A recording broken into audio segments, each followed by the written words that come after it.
Hi everyone, and welcome to Real Talk. This is Jackie Musime Kihuguru, aka JMK. I would like to first send my heartfelt condolences to two of my friends who lost their dad recently, Pamela and Alex. I'm really sorry for the loss of your dad, and I pray that the Lord may comfort your family and also heal your mom, who is also not well. I know this is such a trying moment for the family, but I'm praying that the Lord keeps you all together, united, and firm during this tough time. Today I'm going to talk about the heart. The heart. When we think about the heart, what comes to mind? Love, right? All the different symbols that depict the heart today are in form of a heart. And when people are in love, they will show the heart pounding. When people are hurt, there's a way that they reflect the heart, maybe an arrow going through.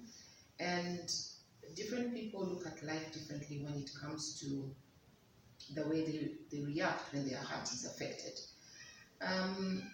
What is in our hearts? We need to remember and realize that even if we pretend and show a different self to other people and other people around us, the true intentions are known by God.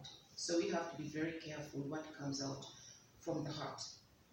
The most amazing thing is that the actual intentions or reactions that come out of us are when we are rattled. When something goes on wrong, when someone messes us up, then the reactions that come out are actually what is being kept inside. So we have to try our level best that what we are feeding the heart with is positive and not negative. When we look at different scenarios in life, whether it's a job, if you've lost your job, how do you feel? Are you angry? Are you bitter?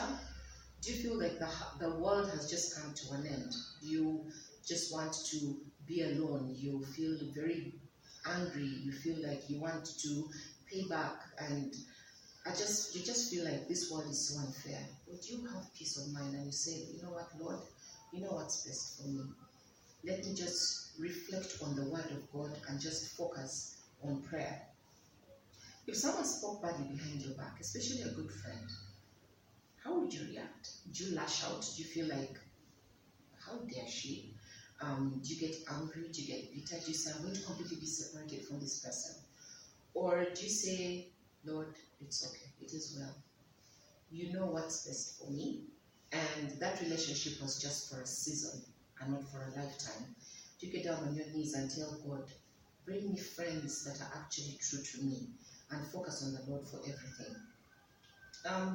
When we look at the different desires that we have, everybody has their own different desires.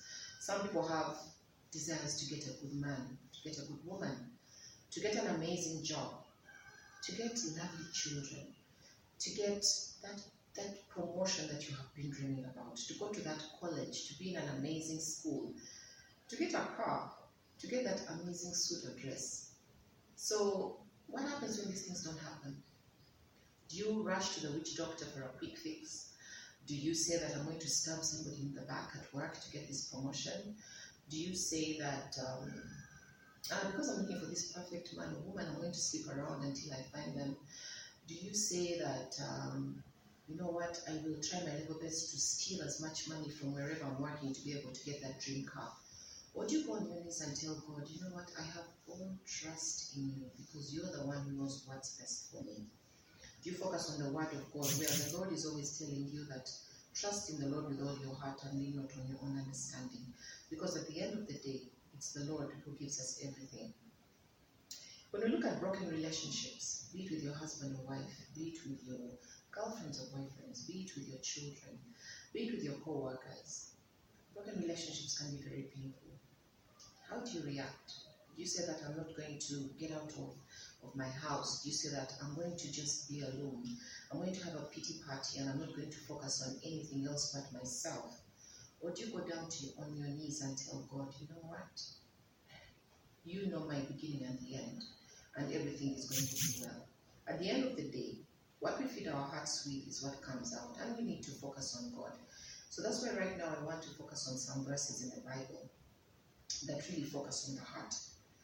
When we look at Psalms 51:10, it says, "Create in me a pure heart, O God, and renew a steadfast spirit within me." So basically, you're just telling God to constantly renew your heart.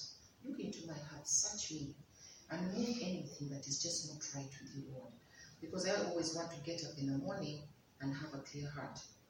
When we look at Proverbs chapter 3, verse 5, it says, "Trust in the Lord with all your heart, and lean not on your own understanding. In all your ways acknowledge him, and he will direct your path." In Proverbs 23:26, it says, "My son, give me your heart, and let your eyes delight in my ways." So most of these verses in the Bible that we see, the Lord is telling us to focus our hearts on him and him alone. In Philippians 4, chapter 7, it says, chapter 4, verse 7, it says, "And the peace of God, which transcends all understanding, will guard our hearts and minds in Christ Jesus." So everything is about our heart, focus on God. Then these good things will come out of it. The last verse that I'll talk about, there's so many verses that talk about the heart, but the last verse that I'll talk about is Psalms chapter 19, verse 14, that says, "May the words of my mouth and the meditation of my heart be pleasing in your sight, O Lord, my rock and my redeemer." In summary, what should we yearn to become? Whether we're in the valley, that's the bad times, or we're on top of the mountain, that's the good times. We need to always be full of kindness. We need to have love for one another. We have to constantly ask the Lord for peace of mind. We need to have a joyful spirit. We always have to be patient and wait on the will of God to do what's best for us. We need to be forgiving, have self-control, because this is what the Lord requires and desires of us. My personal daily prayer when I wake up every morning is that the Lord looks into my heart and removes every bad thing that may be there, depending on what could have happened the day before, depending on what circumstances I've gone through. I always tell God, you know what, please let me be pleasing to you. Let every reaction that comes out of me be pleasing to you. Trust me, I'm a work in progress. I'm not there yet. I'm a very emotional person. I'm very sensitive. So sometimes things that happen to me, the reaction that comes out of me is sometimes not Christ-like, but it's a constant prayer that I always ask the Lord to help me in that area. My prayer for you too is that the Lord will look into each and one of your hearts and identify that each of you might identify those traits that you know that you have that are not Christ-like, and that the Lord may change you to be what he would want you to become. As long as we strive every single day to better ourselves and to become more like Jesus, our hearts will start changing and we will be better people. Thank you very much. I love you all, and happy Palm Sunday. Bye-bye.